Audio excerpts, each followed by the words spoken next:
Another application of electrolysis, another industrial application of electrolysis is the purification of metals. Metals such as copper and zinc can be purified or refined by electrolysis. And then just as in electroplating, there are a few rules that we need to follow. One, the cathode should be a thin strip of metal, a thin strip of the pure metal. The anode should be the impure metal that is to be refined. Okay, so the cathode, where the ions or where the cations will move to, should be a thin strip of pure metal.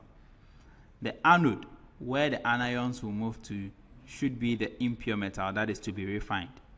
The electrolyte, which is the liquid in there, should be an aqueous solution that contains the metal.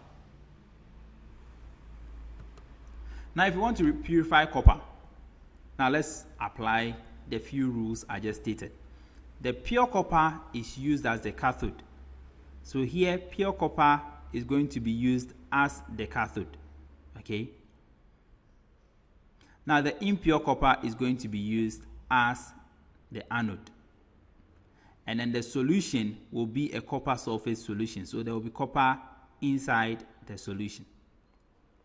Now, once the switch is turned on, the copper ions in the solution will move to the cathode.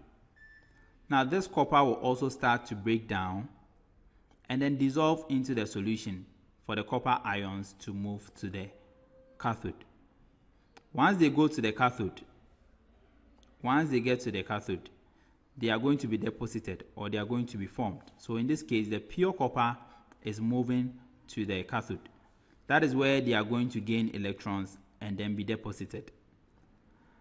At the anode, oxygen will be released because sulfate cannot be deposited. Oxygen will be released. And then the impurities inside the copper at the anode will be collected at the bottom, which we call the anode sludge or the anode mud.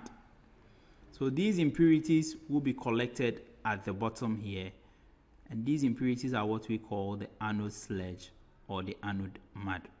So the pure copper, a thin strip of pure copper is used as a cathode. The impure copper is used as the anode. Once the key is turned on, the copper inside the solution will move to the cathode. Now, once the copper is being used up, the copper at the anode is also going to be dissolved and then move into the solution. So clearly, with time, you are going to see that this copper at this end will be eaten up because the ions are dissolving. And then the impurities in there will be collected at the bottom. And normally we call that the anode sludge or the anode mud.